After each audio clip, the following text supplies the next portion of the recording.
Unmute. Hi, everybody. This is so wonderful to see you all. I'm just admitting people as we go. It's just going to take a few minutes because some people are still logging on. Can you give me a thumbs up if you can see me, if you hear me? Can you all hear me? That's wonderful. I'm going to ask you all to go onto mute, if you don't mind, because I've got a bit of feedback. You can all mute your computers.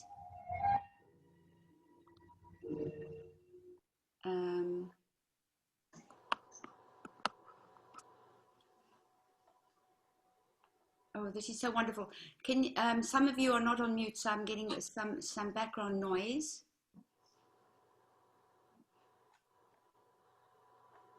Okay.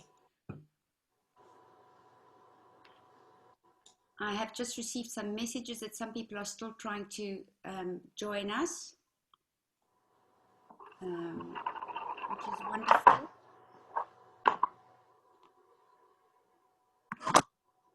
I'm going to ask Peter Solomon. Peter, can you mute yourself, please? And Phoebe? Done it. Phoebe, you're not on mute. Do you want me to mute you? Yeah. Okay. There we go. All right. Oh, some more people to admit.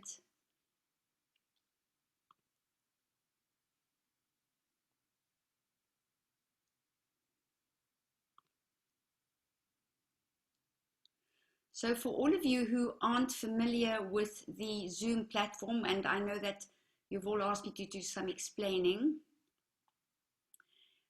if you've asked to speak, or if I've asked you to speak, then you can unmute yourselves.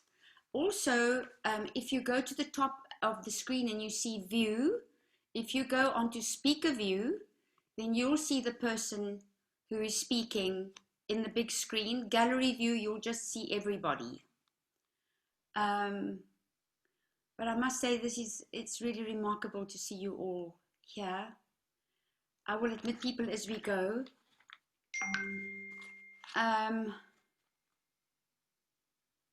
Michael Snyman has a concert, as has Ian van Rensburg. They've both just texted to say they're with us in spirit. I will send them the recording.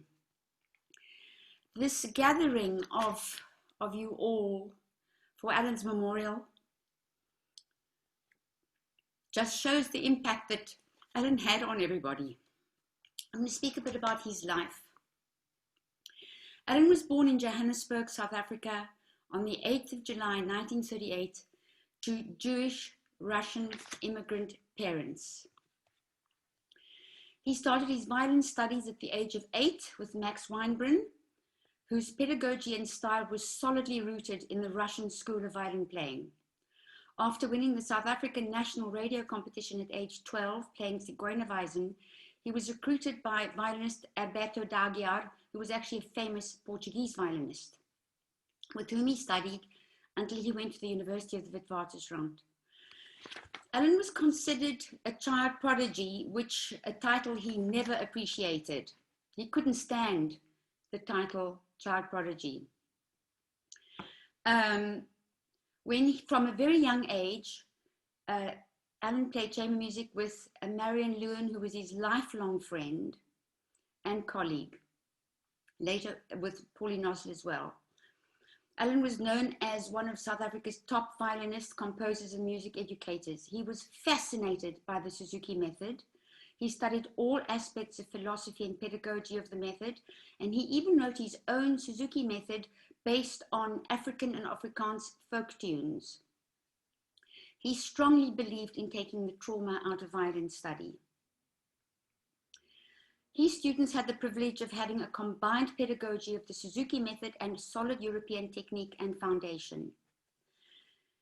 Alan Solomon collaborated with longtime colleague Betty Pack in forming the South African Youth Chamber Orchestras, which when he took over became Harmonia Juventia. And many of us here on this screen at this meeting today were so privileged to be part of Harmonia Juventia.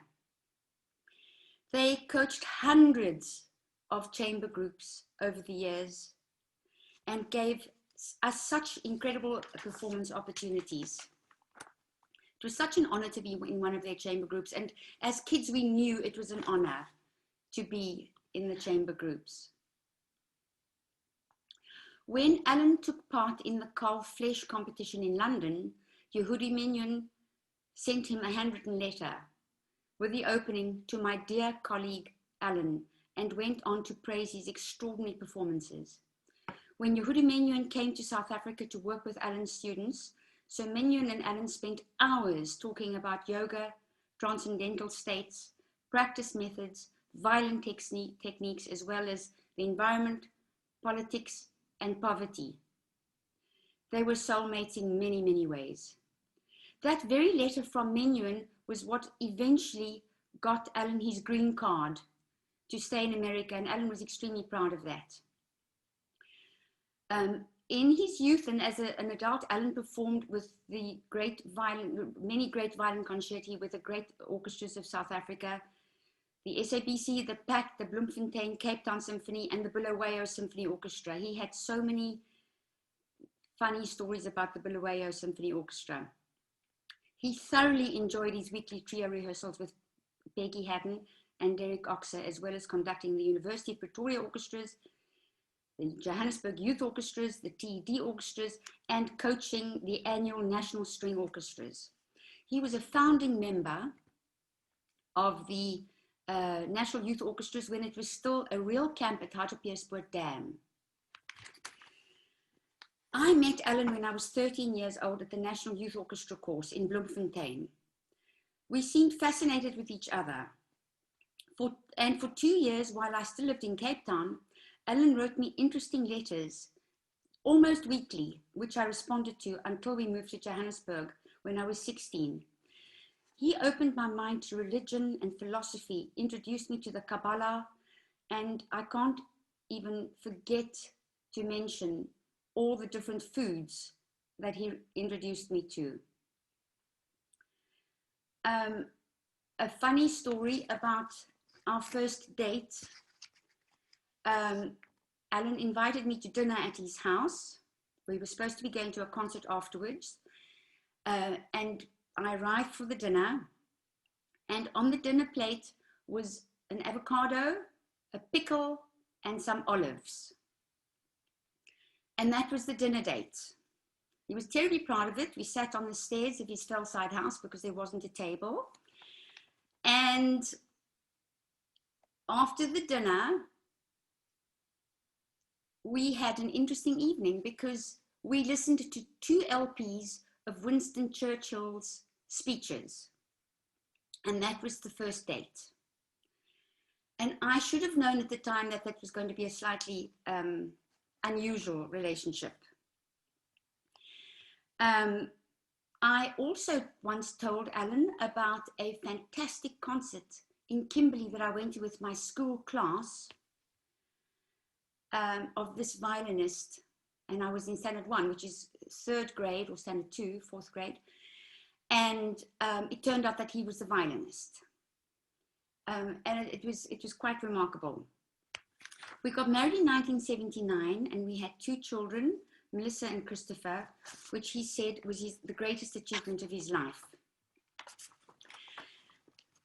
One of the other extraordinary things about Alan was that at the height of apartheid, Alan ventured out and took on a remarkable young man as a student, Michael Masotti. Michael used to come to his house every week, have violin lessons. Alan helped Michael start the Soweto Orchestra with giving him tons of music, instruction, violins. Alan gave Michael Masotti one of his violins, and in August 2 years ago, I went with my godmother, Marlief Mulder. We went to Michael Masotti's grandchild's concert in Sandton City. Pendo, who is now studying at the Yehudi Menuhin Academy in London. And it turns out that Pendo is playing on the violin that was Michael Masotti's violin, which we think was Alan's violin. And we all know how Alan was quite strategic in giving or selling his violins for literally nothing to the students that he really thought were going to benefit most from them. It was something that he knows it's going to live on. It's beautiful.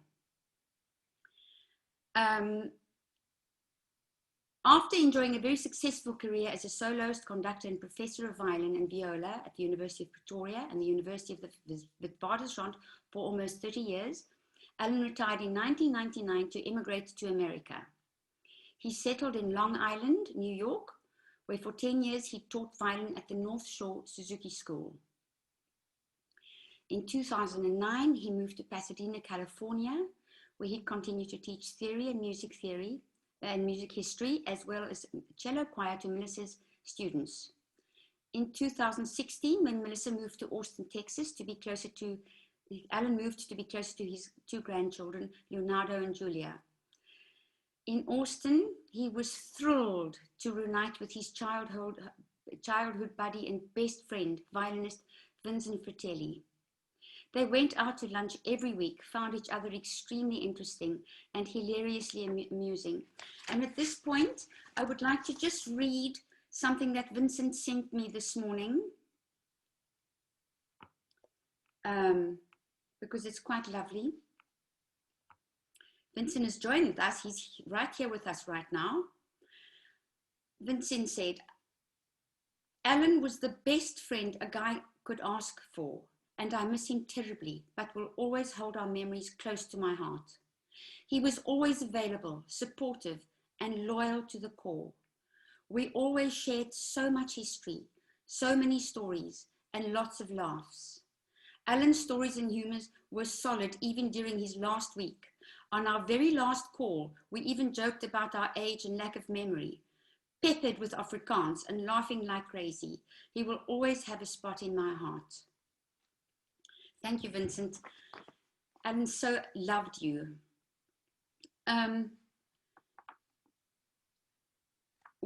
The rest of the time when Alan was now in Austin, he spent his time, he never stopped reading and writing and contemplating. He remained a philosopher right until the end. He really enjoyed talking on the phone in the last few years, and he would call me so many times while I was teaching.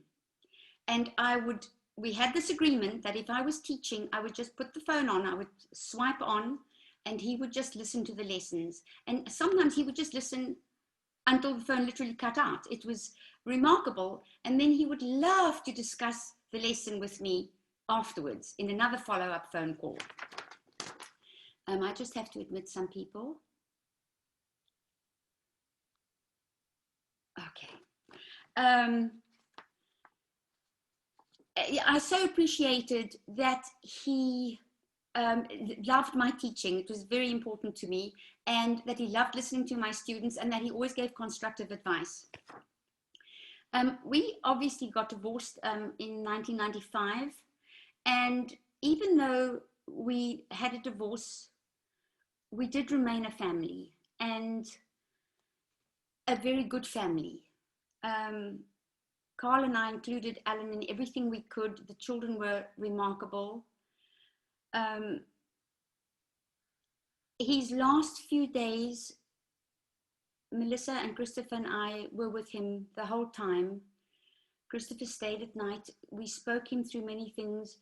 When he had one really good day, which was so valuable to us all, and he died peacefully, knowing that he'd been a terrific father, because he said so, which was fantastic. And he was surrounded by us, Melissa, Christopher, and I, and it was really a wonderful way for him to go peacefully, having lived this fantastic life. I would like now, to share a slideshow that I prepared, and with Alan playing the Caesar Franck Sonata in the background.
just a few beautiful photographs.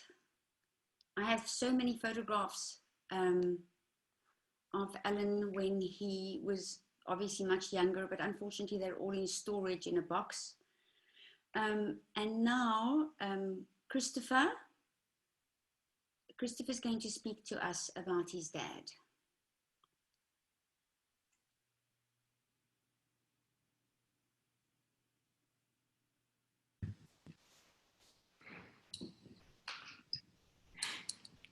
Can you hear me?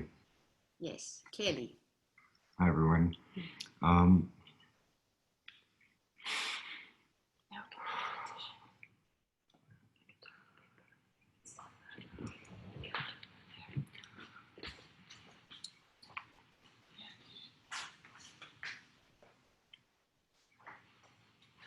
So I just, I don't know if I can do this.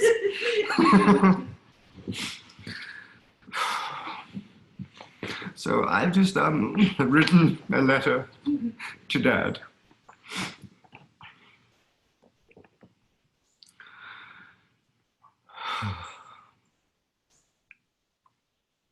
Dear Dad, my earliest memory of you is when I was probably about 3 years old.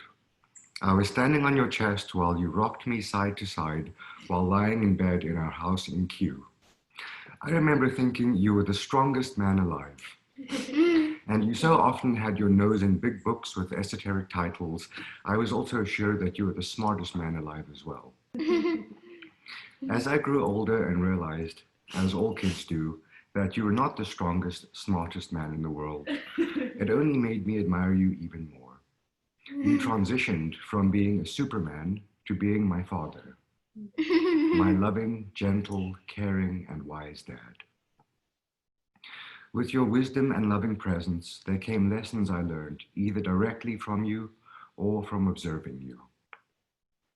When I was struggling with the surgeries I had to have on my ankle, you taught me how to not feel sorry for myself, while at the same time never forcing me to toughen up or repress my feelings. You taught me that there's no such thing as meaningless accidents, and that accidents and challenges are opportunities to transmute negativity into fuel for growth and insight. You taught me about the delicate balance between acceptance of what is without feeling resignation and self-pity.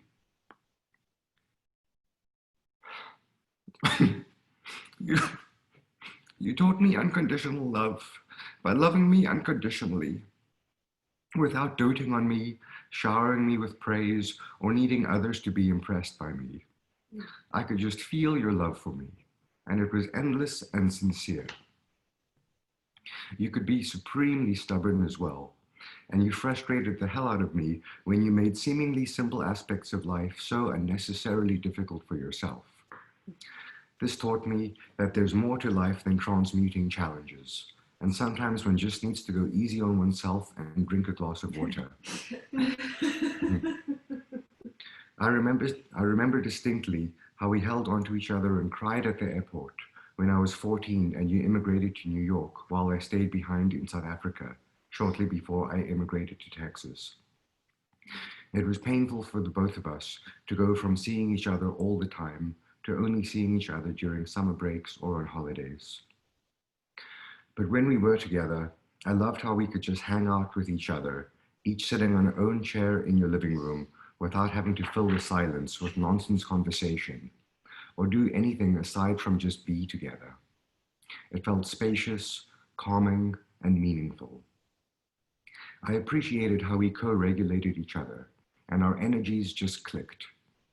There was nothing performative or distracting that needed to happen. We could just sit in the same room together, each thinking our own thoughts, while occasionally conferring with the other about whatever was going on for each of us. And while our moments of conferring were often along the lines of, "So, what's going on?" "Oh, not much." It always just felt like something, and just enough. And when we couldn't be together in person, I could always phone you at any hour, and you'd listen to what I had to say and be there for me. Being by your bedside for the last 3 days of your life was a powerfully meaningful experience for me. You had so little physical energy left, but your spirit and humor was out in full force. I'll forever find comfort when, on the day before you transitioned from this plane of consciousness to the next, it was just the two of us together in the early hours of the morning, and you told me that you were feeling at peace, satisfied, and relaxed. There was a while of silence. We were holding each other's hands, looking at each other, and you said, "Ah, yes, it all makes sense now. And I know what you mean." There were many moments in my life when I wished you could have been closer physically. But since you're no longer bound by those pesky constraints of time, space, and matter, we can now be together whenever we feel like it. Spiritual, intuitive, telepathic communication is so much more efficient and reliable than you having to phone me 5 times in a row. I'm looking forward to the continued journey of our perfectly paired souls. I love you, Dad, and it's a privilege and an honor to be your son.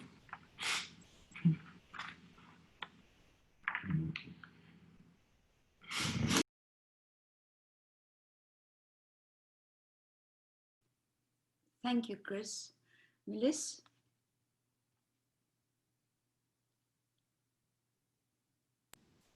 Okay.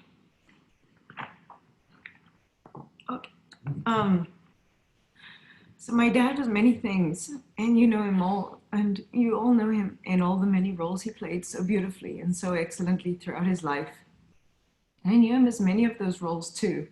The outstanding and inspired musician, brilliant, inspiring teacher, philosopher, mentor and friend, and even colleague during our Pasadena, California days.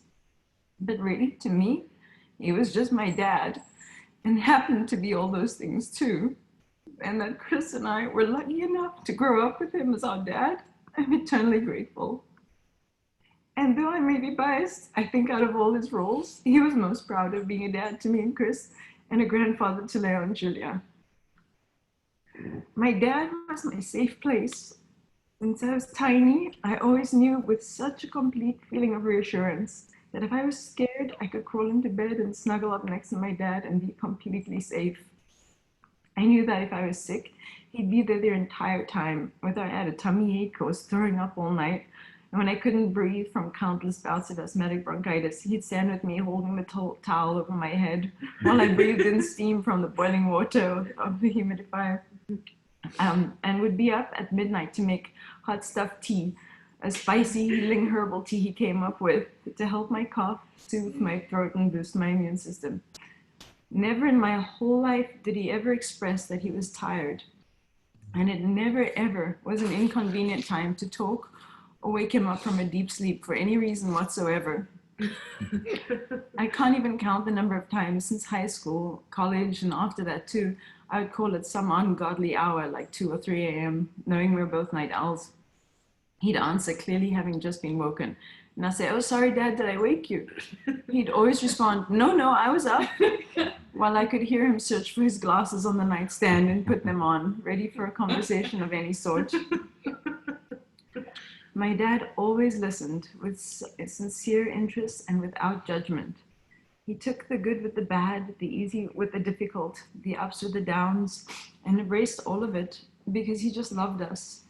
And there was no real wrong or real bad or too down or difficult, because it just what was right then in the moment. And with patience and grace and great big open arms and a great big open heart, he would be there for me. And soon it would be another moment, and he'd be there too. He guided me gently, always encouraging me to strive for what resonated inside me as truth and goodness, compassion, patience, understanding, and love. No matter how many times I failed at any of that, he never ever criticized or judged me. He led by his own example, as well as by asking big questions for me to contemplate, sharing many life truths with me regularly, and most of all, reminding me time and time again that all the answers are already within us, that the inspirations and solutions already exist, and that all we have to do is be still and listen to our higher selves. I can't begin to touch on the vast amount of wisdom, spiritual and universal and life ideas we discussed that in a substantial way shaped who I am. The magic of the universe, the magic of music, taking delight in synchronicities and witty humor was a normal part of my childhood. Even little things to incite wonder and curiosity left vivid memories, like chasing fairies in the room. Unbeknownst to us, my dad would catch the sun on his wristwatch and reflect the light onto the wall, so my brother and I could run about the room, climbing all over the furniture and squealing with delight as we tried to catch the fairies. We shared a love of olives and pickled things, and would finish off an entire container of them while playing poker or blackjack and talking about life's miracles and mysteries, or about anything really. My dad was generous to a fault. He was the type of person who would give the shirt off his back if it meant keeping someone else warm. There was a childlike innocence to him, and almost no matter what was going on, he had a great sense of humor. Even as he knew he was in the process of dying, right up until his last day, he kept his sweet, sincere, childlike innocence and hilarious sense of humor. Some of his last words were whispered jokes, like great universal jokes that he silently laughed at so hard. Among some of his last words were astonishing and marvelous, which he repeated for emphasis. I think this sums up the kind of man he was. Being unconditionally loving is a goal we all strive for, or at least we know deep down we should want to strive for that.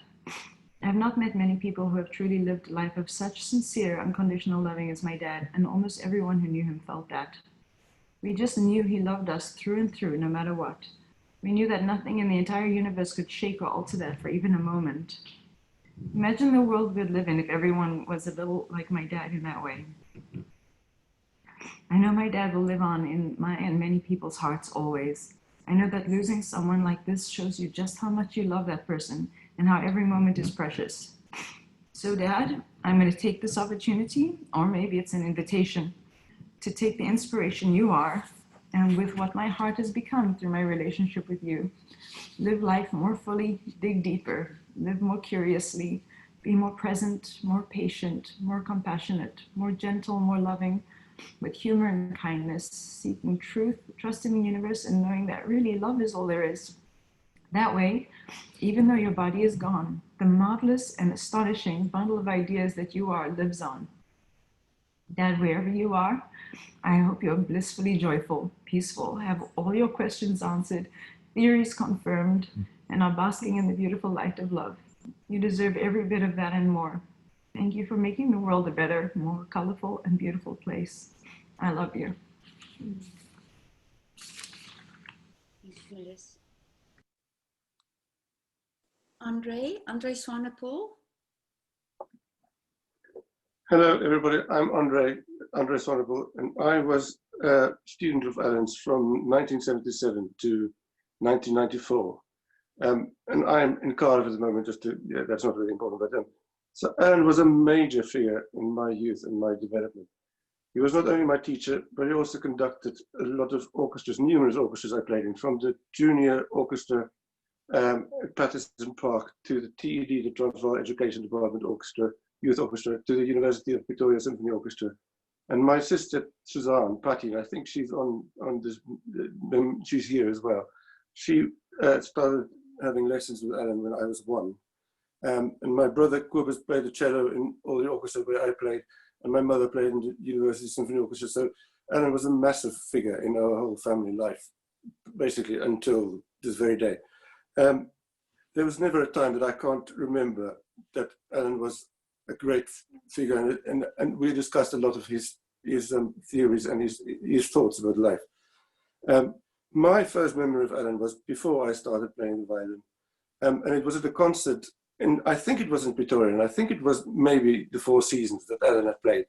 But I noticed that Alan's shoes weren't as shiny as some of the other people in the orchestras was. So I went up to him afterwards and asked him,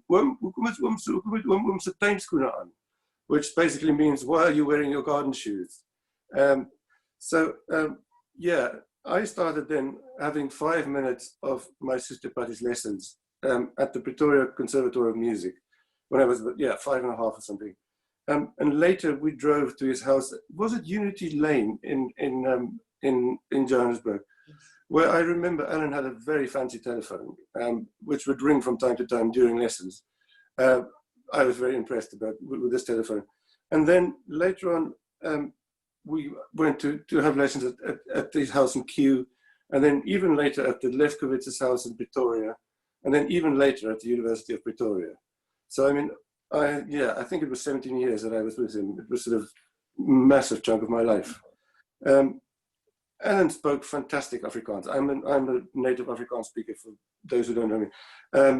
And he taught so many Afrikaans kids like me, who wouldn't have been able to speak English in their youth at that point. And I never considered that it wasn't his mother tongue.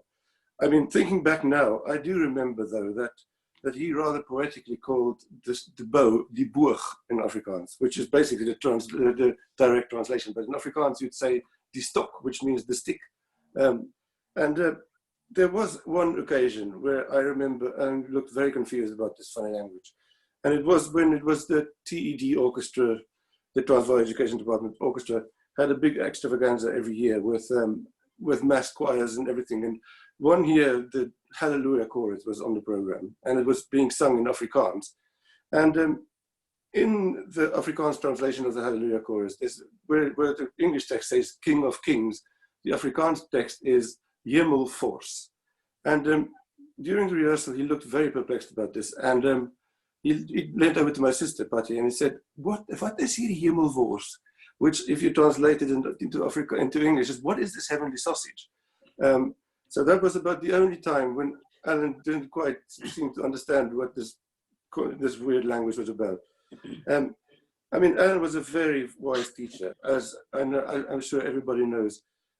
My mother told me yesterday that he was extremely meticulous when I was young, and he insisted that everything I played was just right. And later on, he would very often listen to what I prepared and only say, very good, why don't you take it again for next week? I think I must have been a pretty annoying student, to be honest. I think I was a nightmare because my attention, when I was young, my attention would wander very quickly and my mind would drift away. And at some point, so much so that he said, I seem to be playing from my subconscious rather than my conscious mind. As I got older, and especially at university, and more and more started discussing extra musical things during lessons, he would always be searching for answers, whether about philosophy or cosmology or spirituality or even physicality. And our discussions would sometimes sort of slightly get in the way of the violin playing, but it was, I mean, extremely formative for me anyway. I also remember that he used to discuss his theories with other professors at Pretoria University, other professors from other disciplines, and that they would marvel at his level of understanding and his insight into non-musical fields. So I finished my honors degree at Pretoria University in 1994, and then I went to Germany to study in 1995. And here my timelines were a bit muddled when I wrote this. I now from what you guys have said, I understand that he moved to the States in 1999, isn't it? But anyway, the last time I saw him was in 2000, somewhere in the early 2000s, at a braai or a barbecue at Leonie Grading's house in Pretoria. I was back for the summer, or I was back on holiday, and Alan and Melissa had come to visit, and Leonie had put on this braai, and it was amazing to see him, but it was very clear from that day that there was something physically not quite right with him. We had a very nice conversation that night, and he seemed very pleased that when I told him that I was dating the daughter of a Jewish refugee from Vienna, who is now my wife. And then I was in New York in 1996, and I got his number from Melissa. And so I rang him up on Long Island, and I was hoping to go and see him, but it unfortunately didn't work out with my schedule. But I believe that people like Philip Norton and Gina did manage to see him when they were over with the LSO. And that was, unfortunately, that phone call was the last time I spoke to him. I mean, that's a long time ago, but you know, up to this very day, he's taught me so much about life and the world and about communicating as a musician.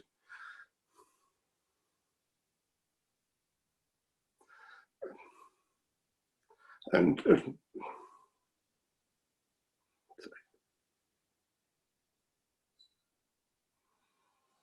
and performing, and things that I use every day. I remember you made me play the Bach Chaconne in a lesson. You made me play it 3 times in a row. Sort of saying, well, in this business, it's like Olympic training and we have to be as fit as possible. And I'll be forever grateful for his humanity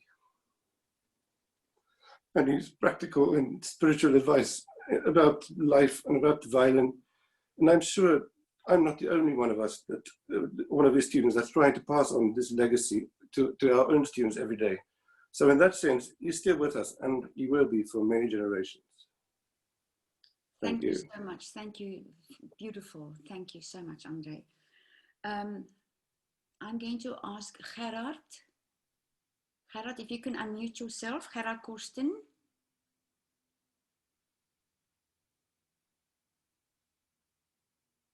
I wonder if Gerard can hear me. Gerard, can you hear me? yes, we can. Hi. I'm sorry, I'm a complete idiot with this. It's the first time for me on Zoom. So It's okay. I had to call my daughter today to ask her how it works. I'm sorry. Listening to Andre and listening to you and listening to Christopher and Melissa and all this. Since Alan passed some weeks ago, I'm sort of having my own physical problems at the moment, and I'm in this tiny apartment in Zurich, and I'm thinking all the time about life and about things. And since Alan passed, I thought so much, and I always came back to the thought, what did I not like about Alan? And I couldn't find anything. The only thing I could maybe find was that he was a terrible driver. Nicolette, you remember? I remember in the early 70s, Alan had this light green Mazda. It was like sort of a super new model in those days. And this car looked like a grenadella, like a passion fruit, full of bumps. And it was just always a nightmare to drive with Alan. But for the rest, I thought about it so much that my whole foundation of my life as a human being and my foundation as a musician comes from Alan. I started with Alan when I was 9 years old in 1968, 1969. And I remember this was not about making music. This was about life. Everything was about, all know Alan, the philosophy, and then going up and find a system for the roulette machine. And then I remember that, there's so many things I can say because it could take hours. I remember the one time we used to go to Swaziland with Betty's orchestras. And I would stay at Alan's house on Friday night because I lived in Pretoria and Alan lived in Johannesburg. And I would stay there I think it was the blue room, the Japanese room up the stairs. And the next morning before we had to go to the bus to go to Swaziland, Alan said, I'm going to make bacon and eggs for us before we go. No, it was early in the morning. And I remember Alan opening this oven and it was completely full of little poos of mice. And he was laughing so much. I was 11 years old. I looked at this and he laughed so much. And he said, maybe it's better we don't cook anything in this oven. It meant basically he never used the oven before. Besides the point of Alan just being a great friend and for me somehow like a godfather, a second father. The music was one thing, but the person was for me the most important.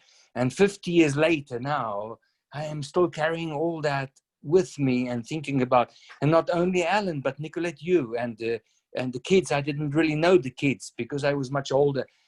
But all the other students and all the other friends, Gina and Andre and Michael and all these people, we all have Alan in us, and Alan will live in us forever.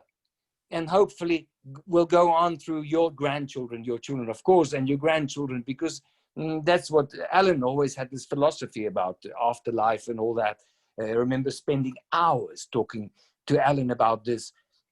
I was this Afrikaans kid from Pretoria, I was sort of thinking, what is this NG Kerk, the church and all that, what is this guy talking about? And then I started thinking when I was 9, 10 years old, this person, this man, has got everything right as a human being. The music made life better. And I have Alan in my heart, and I have only one regret, that I haven't seen Alan for so many years, because I've been living in Europe for so many years, and Alan's been in the States. And I wish I could see him. I always sent him emails in the old days and said, I will come and visit you, but I never managed to do that. But I have Alan in my heart, and I think we all have Alan in our hearts forever. Viva, in Italian, we say Viva Alan, really. Live Alan forever in our hearts. Thanks, Nicolette. Gerard, do you want to tell everybody what you've been doing in Europe? Because you see, our American friends don't know you. Well, you know, I'm a conductor. I turned conductor 30 years ago. I was first concertmaster of Chamber Orchestra of Europe in Camerata Salzburg, and then afterwards I went into conducting, because in actual fact, Alan and Betty Pack were the ones who really made me sort of thinking as a kid, you know, conducting. This is, first of all, when I was a kid, I thought, oh, you have power, and, you know, you have this. But then afterwards, playing with Alan, playing with Betty, and then, of course, afterwards with other musicians, I became a conductor, and I've had really more than 30 years of a career of conducting all over the place. I'm living in Italy, in Arezzo in Tuscany, and in Zurich in Switzerland. Right now I'm in Zurich. I am afraid to say, after this whole Corona thing, which has destroyed many of our careers for the moment, I have to have a back operation, so I'm waiting after Corona to have a back operation, and I had to cancel work, so I haven't conducted and made music for 7 months now, and I am really missing it so much. But then, you know, all these thoughts about Alan and you people, all you friends and colleagues and ex-students together, it makes me positive again. That's wonderful. Thank you so much, Gerard. Dit was, ag, hemel, dit was wonderlik. Ons praat weer. Ponxie, Ingrid, my sister, Ponxie is up now. Hi, everyone. Can you hear me, Nicolette? Very clearly. Okay. So I am in North Carolina. I've been living here for 30 years. And when this all happened in the last few weeks, my last conversation with Alan, well, before I say that, I just wanted to say how unbelievable it is for everybody to get together. It's so incredible to see people like Gerard and Gina and all these wonderful people that we haven't seen for decades, some of us. That we grew up with. That we grew up with, and we would see like daily, and all of a sudden we haven't seen each. So this is, I feel as though ek is in die kerk. I feel as though I'm in church today. In fact, we should do this every Sunday. So first of all, this is just so wonderful. My last conversation with Alan was about a week before he died. He phoned me, and it was the longest one we'd had for a very, very long time. You know, we'd have these short ones and everything, but it was always busy. But this one was very long, and I remember he played me his Bruch violin concerto while we were talking, and every now and then we would stop just to listen. And those people have spoken already. We know that there was nothing he loved more than just silence and thinking and just contemplating, if not listening to music. And it was the most wonderful, wonderful conversation we'd had for a very, very long time. So I feel just so grateful for that, the way that Melissa and Christopher and Nicolette were talking about the gratefulness of spending quality time with people, with Alan just before he went. I feel as though, even though it wasn't physical, it was just so beautiful. There's it's a little bit of a joke, I think, in my family that I'm sort of a fanatical archivist. As an anthropologist, I'm a fanatical archivist, and I keep treasures. I always keep treasures. And when Alan died, I thought, well, I'm going to look in my bin, in my box in the attic. I have a huge bin it's labeled Clever Family and Friends. It's actually got that label. And of course, most of it is Alan. Most of it is Alan, or works and things that he sent. And one of the things that I just wanted to say here is Alan used to send me, whenever he finished with a great piece of his writing, of his philosophizing, I would get this, I actually brought a few of them. I would get this envelope. I don't know if you can see, I would get an envelope in the mail, and it would be filled with his latest theory. It would be this wonderful piece of writing. And I know all of you are going to know, and it would often be in his original handwriting. Remember this? Yes. We all recognize that beautiful handwriting, and he would send me books and books of his, because he knew that I would treasure them. He knew that I kept these things. And then what I would do is I would either photocopy the original, or I would print it out in printing, and then I would bind it, because it was a treasure. As far as I'm concerned, it was a treasure. And I have this incredible, and then the last thing that I have of Alan's was this wonderful questionnaire he sent, and Melissa and Christopher and Nicolette know about this, as does Buffy and Gina. When he visited me here in North Carolina, he came with Christopher. Christopher was a teenager, and they were about to go to Disney World. And so he stayed with us here, just he and Christopher stayed with us here for a while. And when he left, I said to him, Alan, there's this questionnaire I want you to fill in about yourself. It's a whole lot of questions. It's 83 pages of questions about yourself. And this man religiously answered every single question. No matter what the question was, he answered it. It is profound. And some things stick out so clearly. And most of all, how much he loved being a father. I know that all of you have mentioned, you know, the wonderful relationship he had with his students and his children. But there were two questions that, well, some of the answers were so funny and so honest, but there were two that stuck out for me. The one was, what was the proudest moment of your life? And it was the day Melissa was born. And then the other one that I really loved was, what was the happiest moment of your life? And he said, the day Christopher reached 2 kilograms. In the incubator. In the incubator, because he was just, it made him so happy. And I just love those two answers. And, you know, the answers were so much revolved around just how proud Melissa made him and how happy Christopher made him. In fact, one of the questions was, what was the funnest thing you've ever done in your life? And he obviously filled this in across a few weeks or months. The funnest thing you've ever done in your life is, believe it or not, riding Splash Mountain with Christopher. So sweet. But I want to finish, because I don't want to take too long time, but I want to finish with the last question in the questionnaire is, to me, just so profoundly Alan.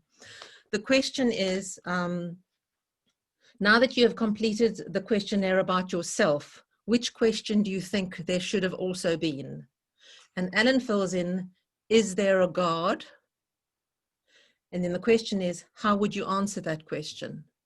And Alan wrote, there is nothing else, which I think is just such a profoundly Alan thing to have written. So just so wonderful to see everybody, and we will miss Alan so much. But you know, as Gerard said, and you know, pretty much everybody, he'll be with us in a way that is the best way possible, long term. Thank you. Thank you, Pongsie. Ingrid Koch. Ingrid, can you unmute yourself? I can't find you. Hi. Hi, everyone. Can you hear me? Yes. Hi. Hi. It's really amazing seeing you all after so many years. I met Melissa in 3rd grade back in South Africa, in Johannesburg. And I can't believe it's now going to be 30 years of friendship. Like all friendships, you have your ups and downs, and we lost touch for a few years. And 2020 has been a difficult year for everyone in so many ways, but the best thing that could have happened is that I got back in touch with Melissa and the family, and seeing Chris and seeing you, Nicolette, and Pongsie. It's just absolutely amazing. Alan was a second dad to me. That's literally all I can say. I was trying to think of what would be my favorite memory of him. And it's probably watching him conduct the Johannesburg Youth Orchestra. So many times I would go to the practice sessions and the concerts with Melissa. And watching Alan as a conductor and watching Melissa dance as she played her cello. Those are the two most special things I can think of. You as a family, nothing is a coincidence. And I'm now living in Santiago, in Chile, in the countryside. I bought a plot of land, and I built a house with my husband over there, Rodrigo. And I've always wanted to plant olive trees on this plot since we bought it 3 years ago. And I'm not a fan of olives. I really don't even like them much, but maybe it was something to connect me to Melissa. And we finally got around to buying olive trees. And they arrived on the day that Alan died. And so what I've done is we have planted the 2 olive trees that we have here. I don't know if you can see it. It's still very small. Yes. And there's two. There's one here, and this one's for Alan, and the one back here is for you, Melissa. And that means that you have to come and visit me in Chile, hopefully soon, maybe when it's a bit bigger, and hopefully it'll have some olives for you to eat.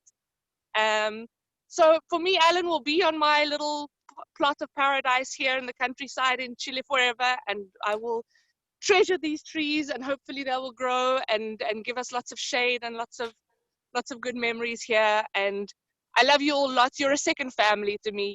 You're a second mom, Nicolette. Alan was my dad, and I'm just so grateful for the time we all had together in South Africa. So thank you very much. Thank you, Ingrid. It's wonderful to see you. You were one of the kids in our house. Definitely. Alex Sop. Hi.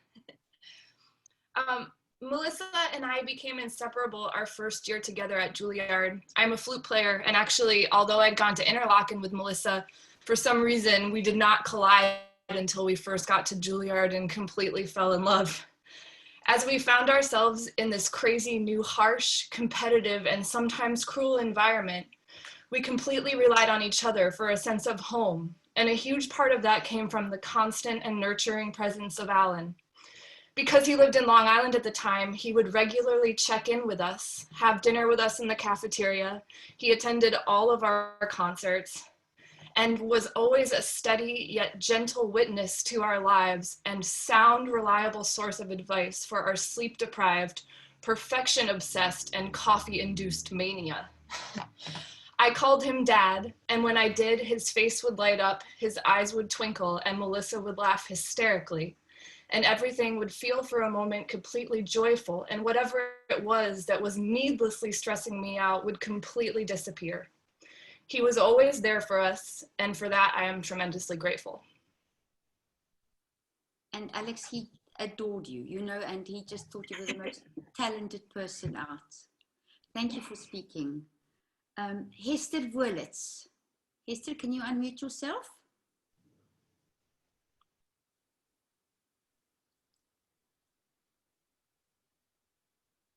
Hi, Hester. Hello. There we go. We can see you. I mean, Okay. It's a bit dark. There we go. Okay, bit better. Yes. Okay, mine is very short, but I want to say that Alan inspired me as a teacher and a pedagogue to play and teach violin and viola and conduct children's string orchestras. His children's compositions for string orchestra was played with passion by the Betpack youth orchestras and thereafter by my own string orchestras, and a delight to the audiences.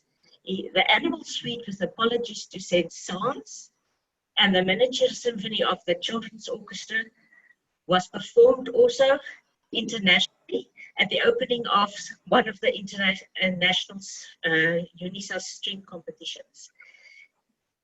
He will live on when we hear these works being played repeatedly in future. Thank you. Thank you, Hester. And Hester, you know that Alan and I spoke about us staying in Swaziland with Bishop Hunter, and he remembered us eating the cookies. Yes. I'll never forget. Thank you, Hester. Yeah, no, we had great fun even on the tour to Taiwan. Yes, it was so wonderful. Thank you. Philip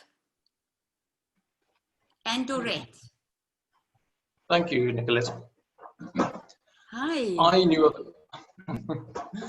Alan from a very early age. My older sister was a contemporary of some of the finest young violinists around, and as a young fiddle player myself, just starting out, I was very aware of their eminent professor.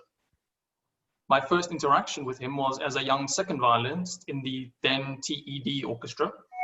I have vivid memories of my first orchestral course. If I'm correct, the repertoire included, amongst other things, the Barbara Seville Overture and an arrangement of I Got Plenty of Nuttin' by Melville van der Spey, the clarinet solo, which I hum to this day. We were clearly very good because on the final day, the parts to Symphonie Fantastique were plonked on our stands and we sight-read the first movement. Completely out of my depth, I clung on to the slightly more advanced musicians around me and experienced for the first time what it felt like to be part of something so immense. It has for ages resonated with me that we as young South African musicians were so blessed to have access to this culture of youth orchestras, and Alan was central to this. There may be countries which have historically produced more world-class soloists, but I am convinced that no other country, with the possible exception of the UK, turns out so many consistently fine orchestral musicians. Alan was directly responsible for this. Shortly after this experience, for various reasons, I became a student of Alan's in Pretoria, and at roughly the same time, and for the same reasons, a shy Afrikaans girl called Dorette joined his class in Johannesburg. Little did we know at that point to what extent our lives would become entwined, but it was in no small part this mutual connection and experience which cultivated our relationship and allowed it to grow. During the years which followed, Alan didn't only impart his wisdom in the teaching room, but we gained invaluable experience in orchestral playing as members of the Takkies Orchestra and the Witwatersrand Youth Orchestra, respectively. He was our mentor and our teacher, but he became so much more, a father-like figure who occupied an integral part of our lives. I remember fondly the time he had to escort 3 teenage girls, Melissa, Ria, and myself, on 3 different airplanes across 3 continents, from the Interlaken summer camp in Michigan back to South Africa, the culmination of a hugely important event in my young life. We will always be grateful that he allowed us to develop into our own musicians, not clones, and that he encouraged us to not merely accept what was taught, but to challenge it ourselves and develop our own insights. He allowed us to shoulder just as much responsibility as our young shoulders could bear, and taught with inspiration and experience. Little tricks which he learned from people like Aaron Rosand, such as playing only the bottom note in certain tricky octave passages, but of course fingering the top note, thereby tricking the audience into thinking those octaves were in fact incredibly in tune. The way he visually described the opening of the Sibelius Concerto as a barren, icy wasteland has stuck with me through all these years.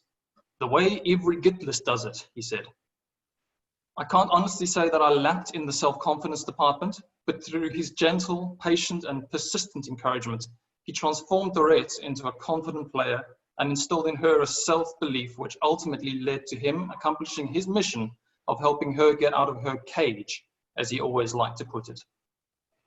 We were reminded that he hated competitions, and Phil and I had a good laugh about the time I took a brochure for the Sanlam music competition along to one of my lessons, and he suggested I throw it in the bin on my way out. But despite this, he also knew exactly how to exploit them with shrewd repertoire choice and performance craft.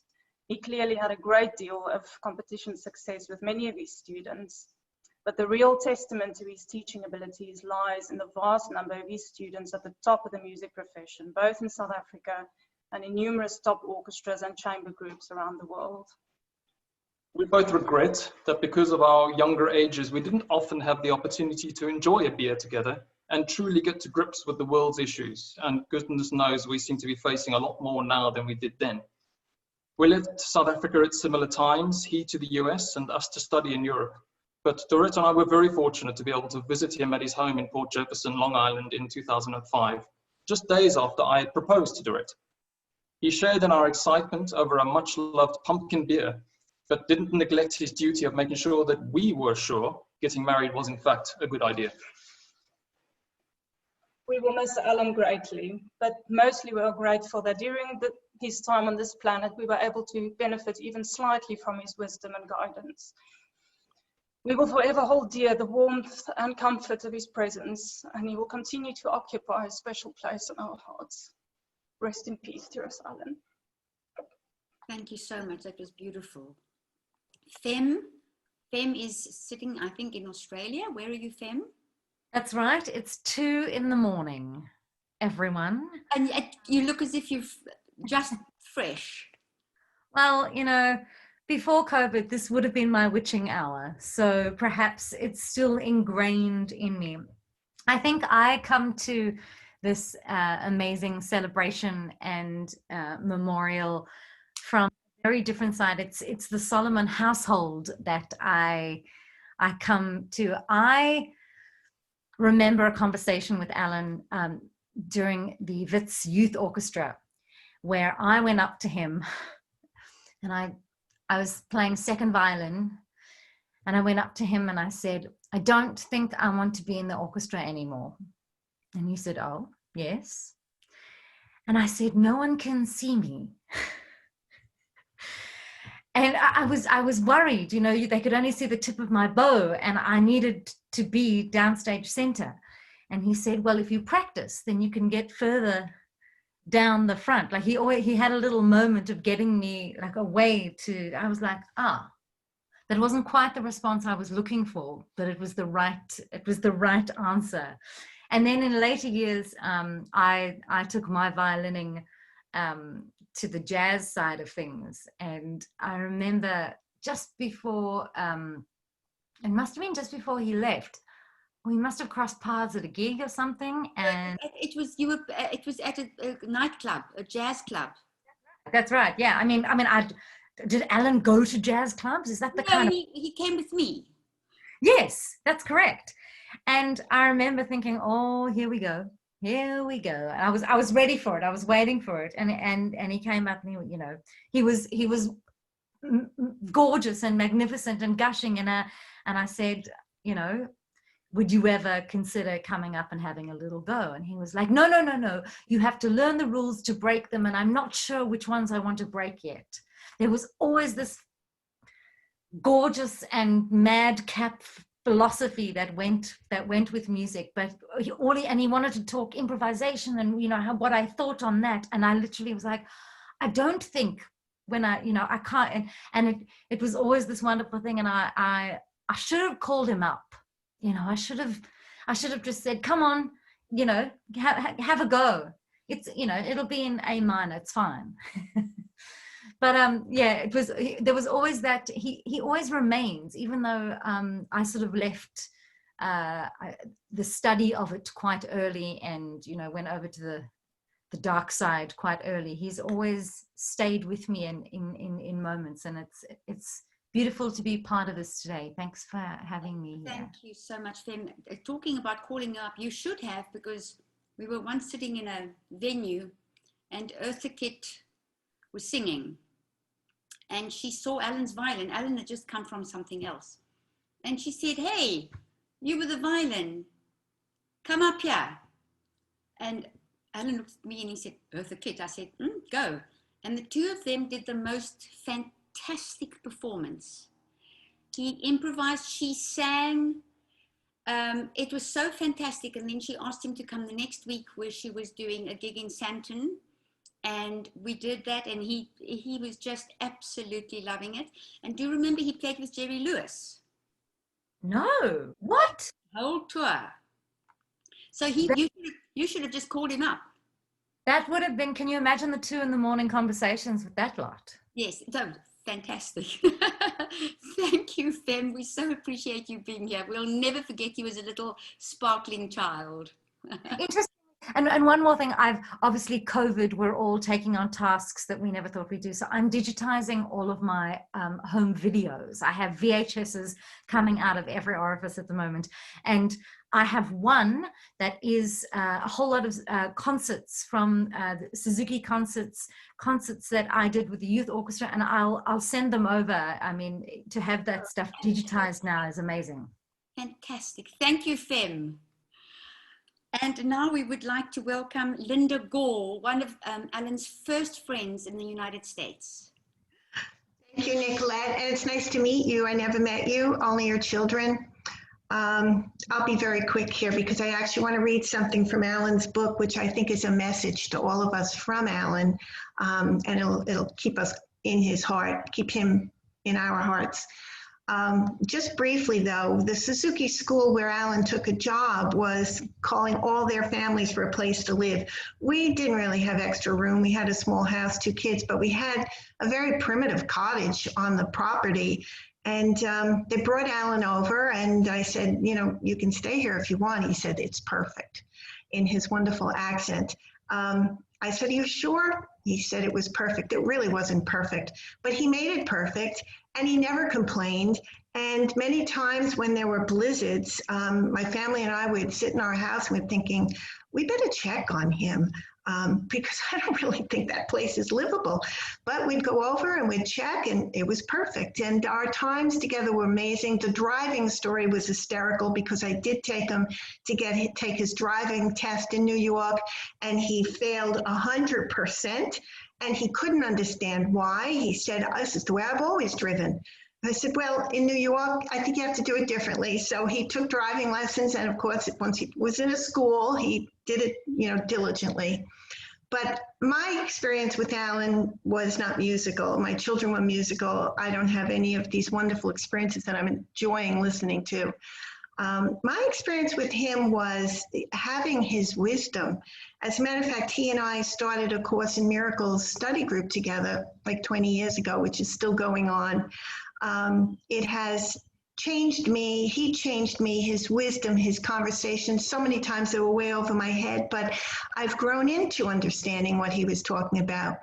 And I lost track with him after he moved from California to Texas. He wasn't responding to emails. I didn't even know he had moved to Texas. I was actually getting worried, and he was on my mind constantly.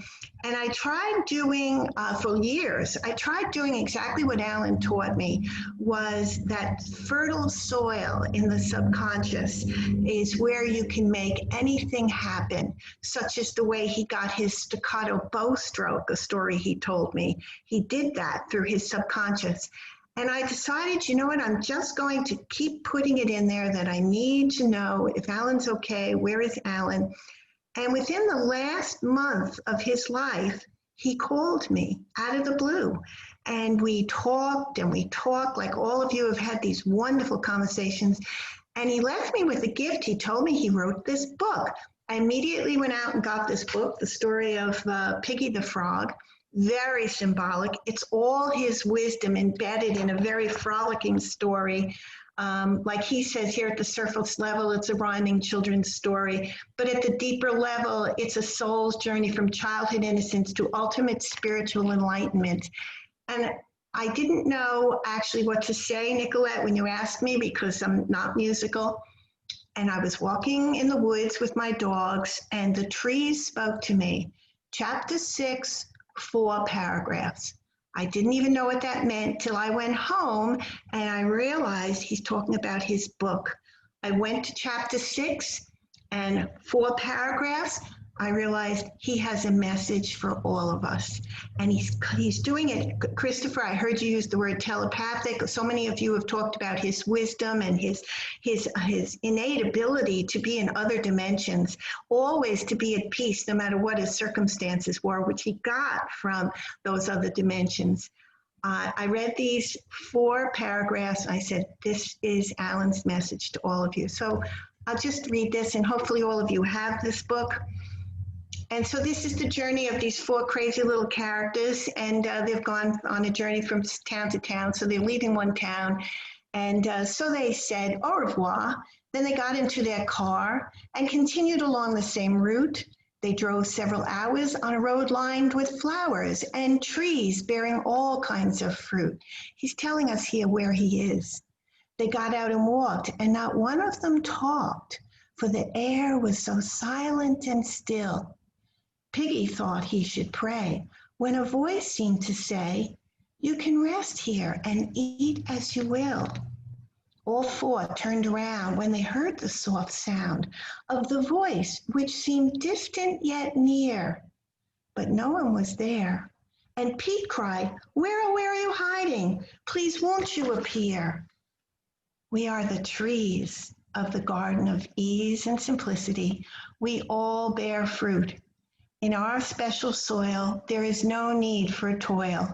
We just think, and events follow suit. This is what Alan had taught me. This is what brought Alan back into my life in time to be able to participate in this amazing memorial.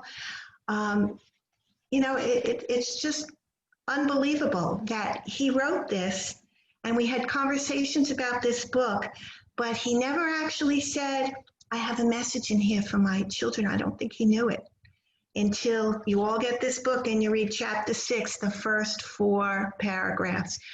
He is in a great place. He is with us all, and we can communicate.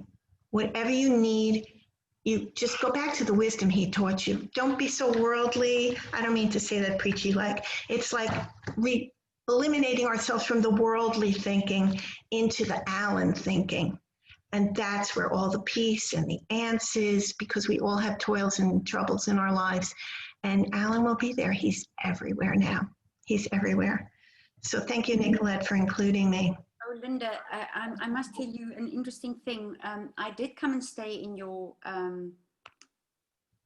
beautiful garden cottage with a garage door. You weren't there that weekend. It was wonderful, and I loved being there. And we went to this incredible Italian restaurant.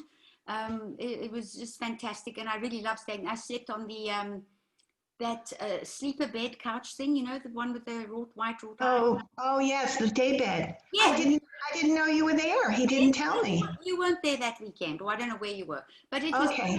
But I want to tell you, you were such an incredible friend to Alan when he arrived. He never ever forgot that. And he said such an interesting thing about immigration at the time, about when we were there, and later on when we got together. He said he was talking about his immigrant parents, and he said to me, he realized that immigration makes you who you really are. That was so interesting. Like he found a different side to himself through being immigrant, and it was wonderful. And then he brought your name up about your Americanness and all that. It was just fantastic. It was absolutely, it was totally marvelous. Wow. Thank you, Linda, so much. Oh, thank you. I mean, I'm grieving over this. It's terrible, but he is here. He's on the screen. He's everywhere. That is who Alan is, and that was, you know, the gift of music, of course, is an eternal language, and it's everything. It's universal, and it's Alan. It's Alan. It's just, he's everywhere. He's in the trees. He's everywhere. Thank you, Linda. You're so right. It was just beautiful. Well, thank you for letting me speak. The book that Linda is talking about is, I mean, Alan would be just so thrilled if you all went onto Amazon and you got the book. It is a beautiful story. It's magnificently written. It's the story of Peggy the Frog by Alan Solomon. Melissa drew the did the artwork, and I do think it is a message, especially for now. It is an incredible message for now. Melissa, did you want to say something? Gisela, his niece. Oh, was it Gisela who drew it? I just wrote the words and oh, how wonderful! Thank you. Absolutely. So it would be so wonderful for Alan if he would have wanted you all to read the book, because it was something that he held so dear to his heart. Before I open the floor to anybody else who wants to speak, I wanted to just tell you an absolutely fantastic Alan story about another book that he wrote called Why Are You So Nervous? Because he was so aware of performance anxiety. And he wrote, I think it is a marvelously written book, Why Are You So Nervous? And Alan and I were traveling somewhere, and Alan was a very nervous traveler, nervous flyer, very nervous. And I mean, it was funny and it was annoying. And we were at the airport and he had his carry-on and he was just all over the place. And there was like a Xhosa or a Zulu or some security person who wanted to see in Alan's carry-on. And he was going through the carry-on and he pulled out Alan's book and it said, Why Are You So Nervous? And the African guy, South African, he looked at the book and he looked at Alan and he said, Have you read this book? And Alan said, I wrote it. And the black man said, Aish. And they just looked at each other, astonished, and they just stood there. And I thought, this is a Mr. Bean moment if ever there was one. It was so priceless. And Alan and I laughed about that for so many years. Now, if anybody else would like to speak, just unmute yourself, because I just feel such a wonderful energy here. If anybody would like to say something, please unmute yourself and talk. Yes. Hey, I just wanted to bring Alan's 3 life lessons from him to the party. What is that? Introduce yourself. Oh, I'm Titia Blake. I used to be stunning when I knew Alan. I met Alan when Nicolette met Alan, actually, at Marselspoort. And our meeting happened while he was buying sweets for Gina. And this is the kind of thing that he used to do a lot. And I would go to him once because I said to Alan, how come you always buying things for people? And he said, because I have to make room for more. So that was my first introduction to his generous spirit. And then later on, when I separated from my first unfortunate marriage, he was so helpful. He just said to me, Ticia, life is unfair. Karma is real. And if it doesn't get in this life, then it'll get him in the next life, which has changed my life thinking for a lot for the better. And then the overriding gift I found for Alan as a teacher is he was such a great enabler. He always felt you were a better person and a better musician when you were in his presence. And he helped us to give that to our students as well. So only good memories always from Alan. Thanks, Mos. Thank you, Mos. Christine Berger.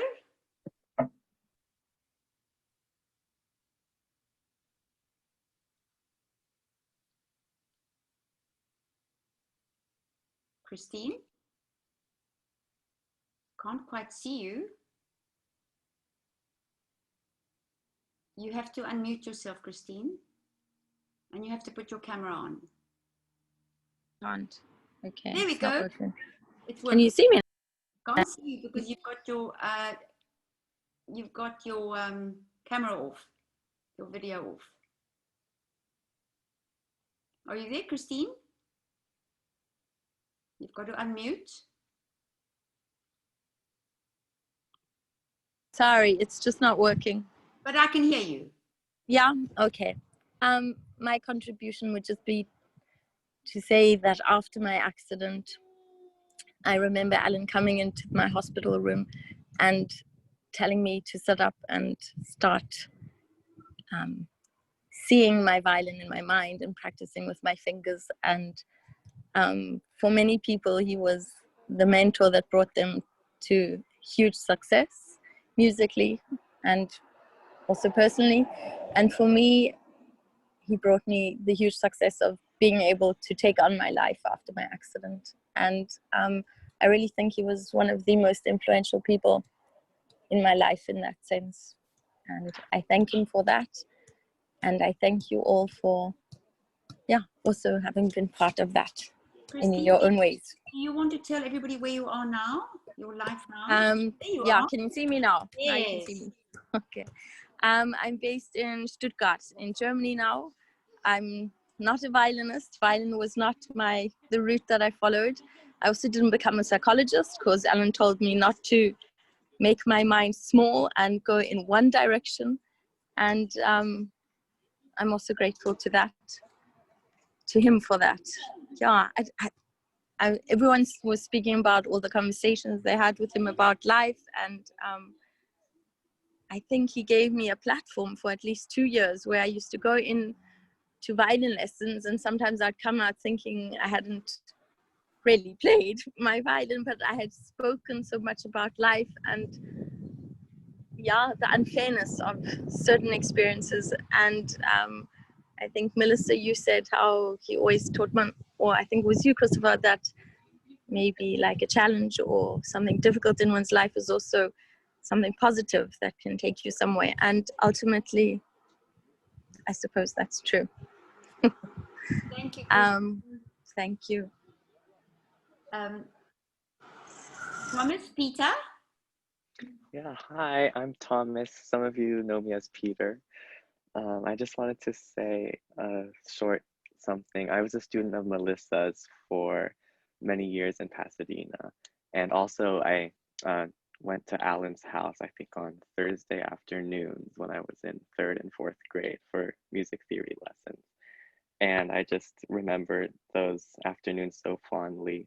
I was maybe 7 or 8 years old, and I would just go over, and he had all these lessons and exercises that he had written up.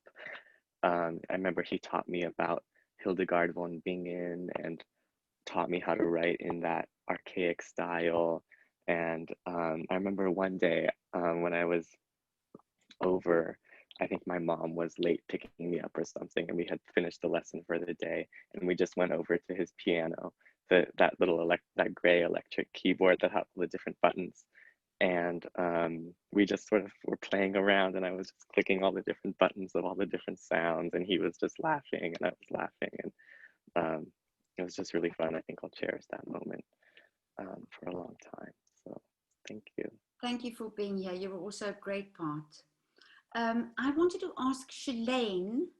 Shalane, are you here? Would you like to say something on behalf of your family, seeing that your family was such a huge part of his studio for so long? I don't know if Shalane can hear me. Can you hear me now? Hi, Shalane. Hello. Okay, you have to speak on behalf of the Hendy family, who was a massive part of our lives too, and Alan's life. The very massive family. Yeah, I think. You are now, and all your siblings. Yeah. So Robin and I are in Sydney in Australia, and Kern is in North Carolina, and the rest of them are in Pretoria. Still all doing music, and I think what I remember the most about Alan and Betty was how many families were involved in music. It was very seldom just one child involved. It was 2 or 3 or 4 or 5 children who all did music and who all played together. And Alan was just part of our life. I joined when I was about 12 years old as a pianist, and then started cello with Betty. And when Betty passed on, did chamber music with Alan, and he was absolutely amazing. My Robin and Jonathan did violin with him, and funny memories come back. I remember them walking around the garden with a cereal box under their chins, because Alan wanted them to get used to holding the cereal box correctly before they moved on to holding the violin. Just so many memories, so many wonderful moments that we had making music as children. We were just so blessed to have him in our life, and he and Betty and all of them will be terribly, terribly missed. And I miss you all. It's so lovely seeing you all again. Fantastic. The whole big family. Thank you so much, Shalane. And now Aubrey from the Rawls family. Aubrey, would you like to unmute and share? Yeah, hi, I'm Aubrey. I was one of Melissa's students in Pasadena for 9 years or something before she moved to Austin. I was also very lucky to be in Project Top Cello Group, which was like a little cello orchestra that that Melissa and Alan put together of her students, and he was our conductor. And hearing all these stories and anecdotes, it's making me think he might have been like incredibly overqualified for this this little group, but we were so lucky to have him, and it was such a delight, particularly learning his pieces that he composed. And I remember like Arabian Dance and Antiphon and all these things, and I remember how he would describe his pieces, like Arabian Dance, it was like a belly dancer and stuff, and we were all very like ooh, wow. Salty. Very, yeah, quite exciting stuff. But and especially my sister and I, we were doing the Suzuki method, and then we were kind of like got a little rebellious and decided to do other things, because I think my sister said that we were tired of playing songs written by men with big wigs who had died 200 years ago. And so Alan actually wrote us a little duet called the Big Wig Boogie. And we performed it at one of the recitals, and it was just like, to me, it's such a wonderful example of his humor, and like the fact he just could make like just write a piece just because we wanted to play something more, I don't know, fun. Doesn't matter, but it was such a privilege to be able to play his music and to take lessons from him, and it was just something wonderful to take with us for our entire lives. Thank you. Thank you so much. I appreciate it so much. Thank you, Aubrey. Jennifer Sugden. Jennifer? Hi there. Put that on. Sorry.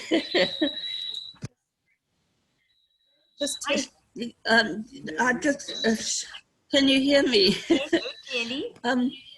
I just want to say just how much Alan's input in my life and my children's life meant to me, and who can forget the wonderful, wonderful tour of Israel and his leadership in the tour of Taiwan.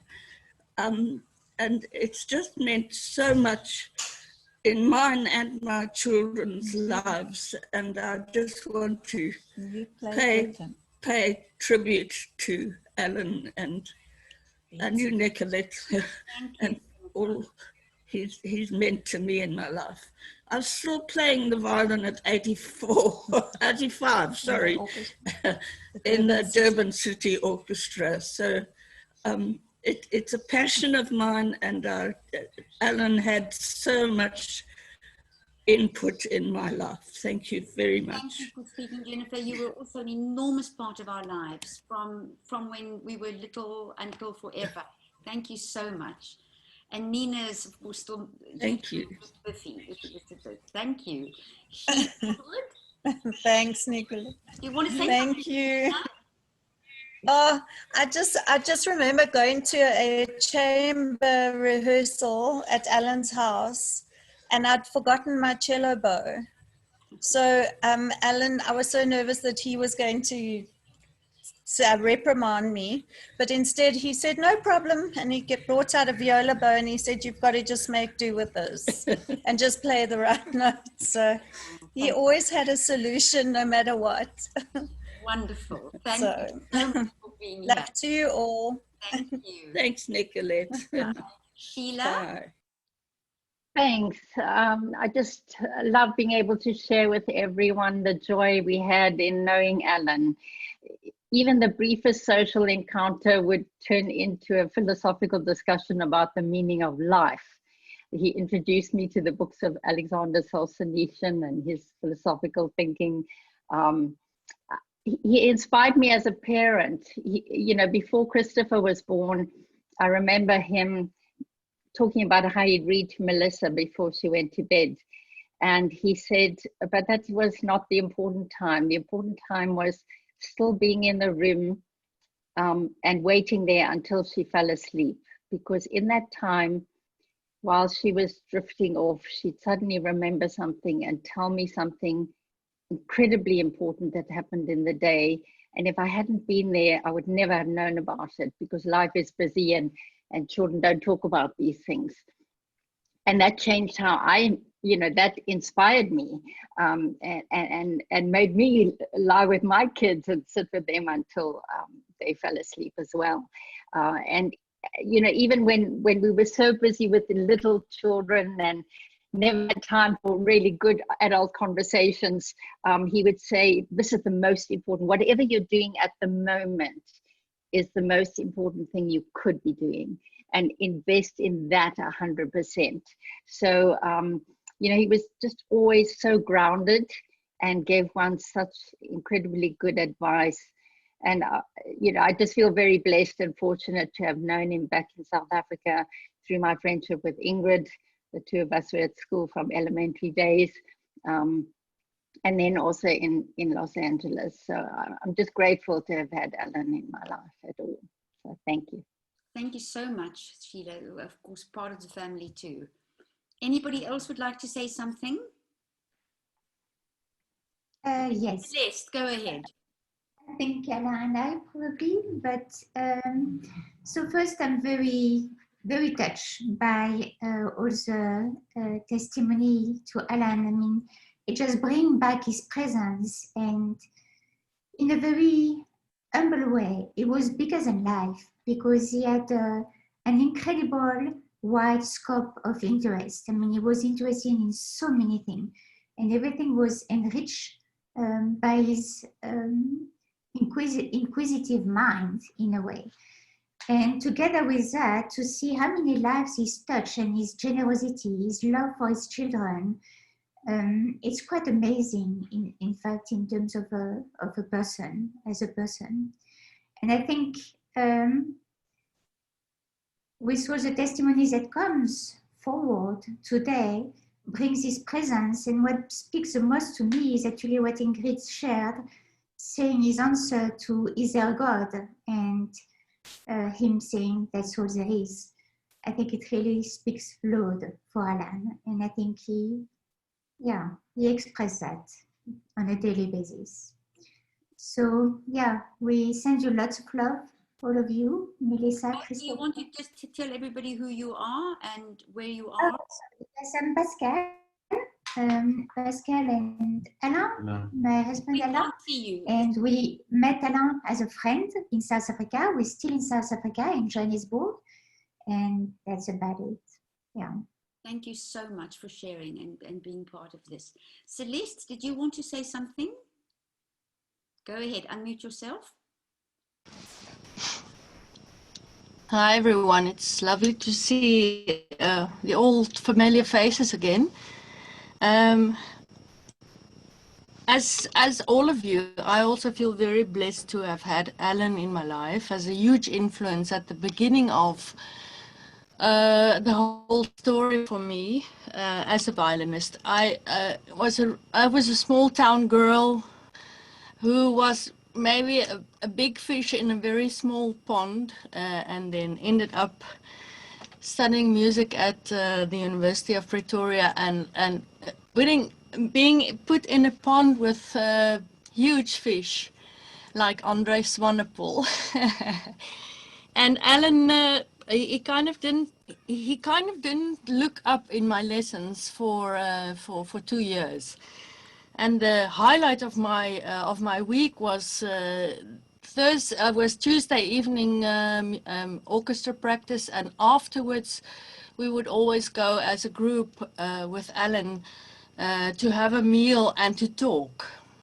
And I would always sit quietly lapping up everything that Alan was saying and all his philosophies and his views on life and love and the universe and everything. And I was listening and listening and learning and learning.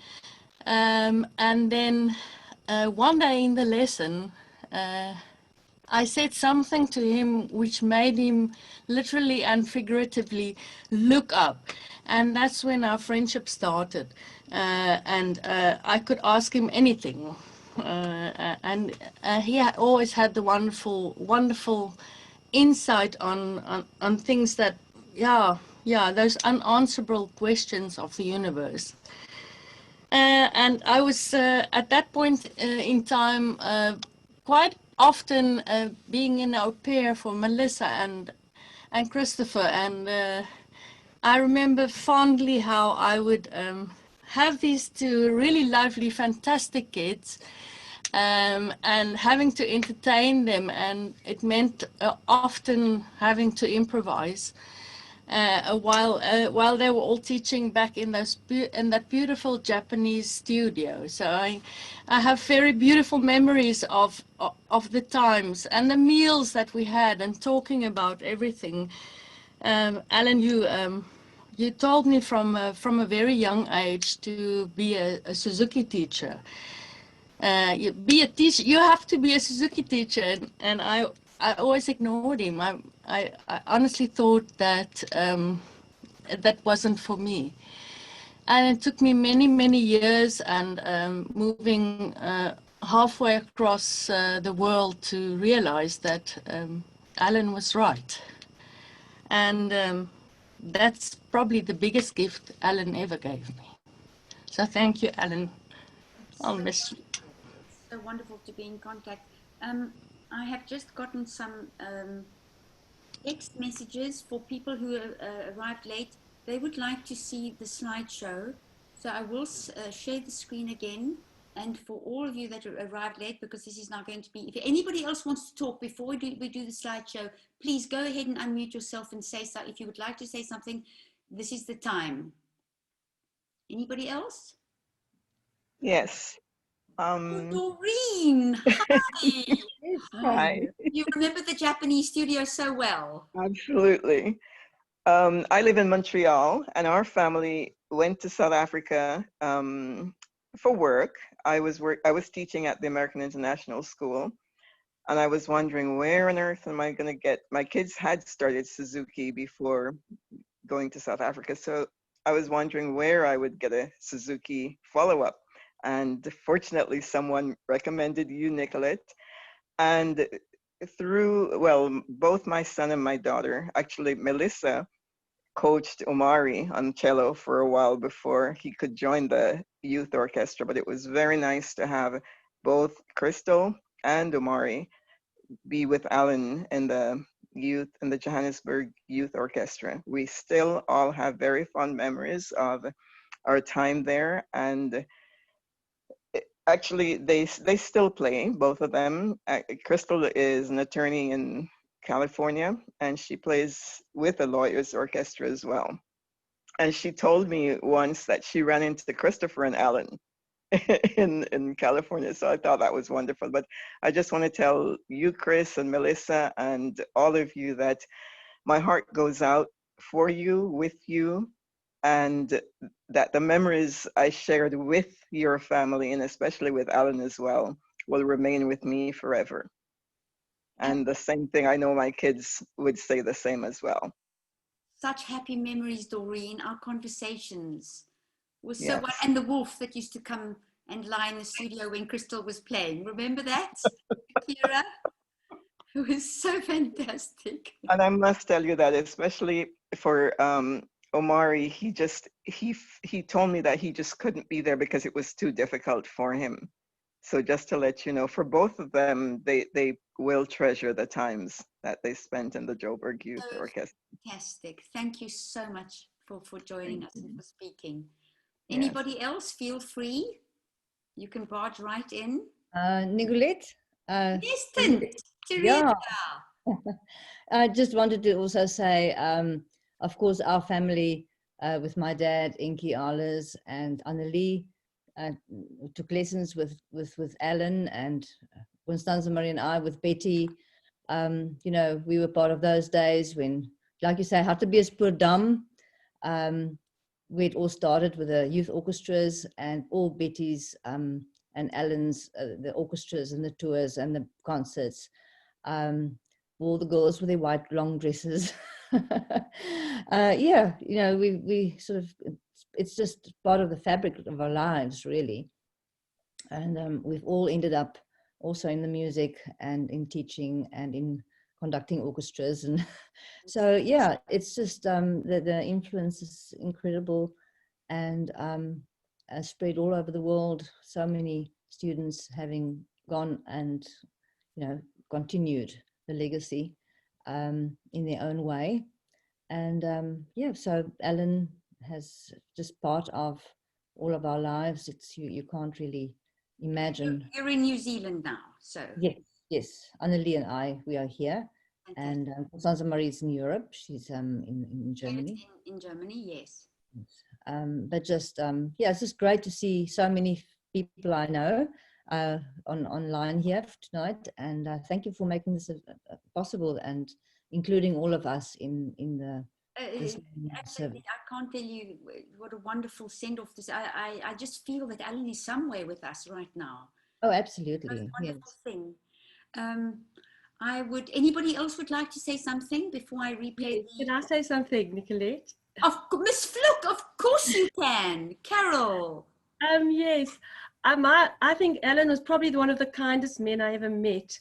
I remember Nicolette, I didn't really know him. I'm not a violinist. I went to school with Nicolette and university. And I remember the first time when she started dating him, he took us out to lunch. And I made the mistake of choosing to order spaghetti. And you cried. Now, for a very shy girl to eat spaghetti, and I was in awe of this man, and I thought, and I had to eat the spaghetti, and it was messing all over the place, and Nicolette was laughing at me and giggling at me. And I remember us sneaking around his house and going into the blue room.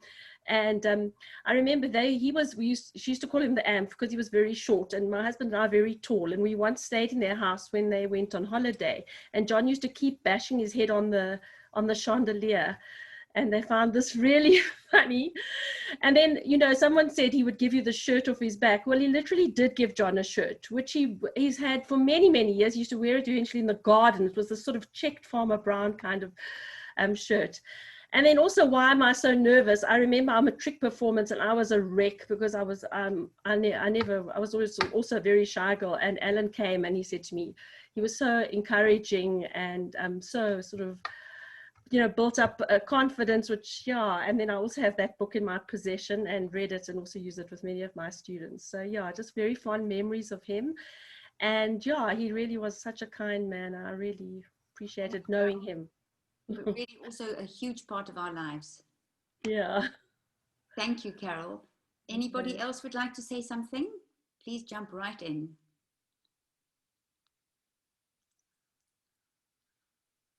Okay, so I will oblige, and I would be the pleasure to play the slideshow again.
Thank you, everybody.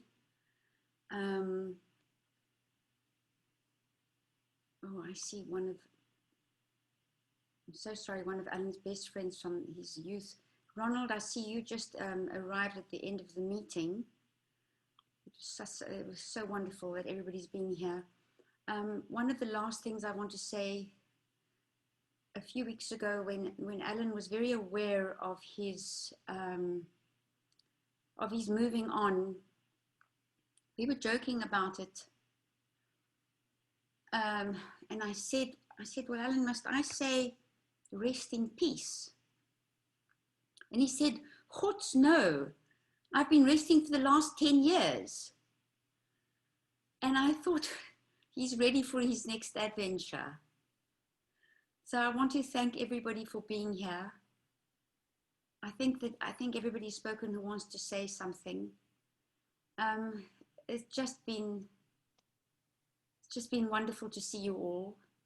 It's going to be a tough time in the next few hours, I just know.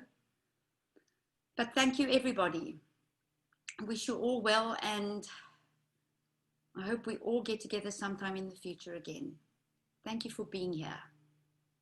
Bye-bye, everybody. Bye. Bye, everyone. Thank you. Bye. Bye. Bye, everyone. Bye. Bye. Bye. Thanks. So much. Thank you for sharing. Bye. Thank you. Thank you, Nicolette. Bye. Love you. Love you too. Bye. Sorry, it just makes us see the faces. Mhm. Yeah.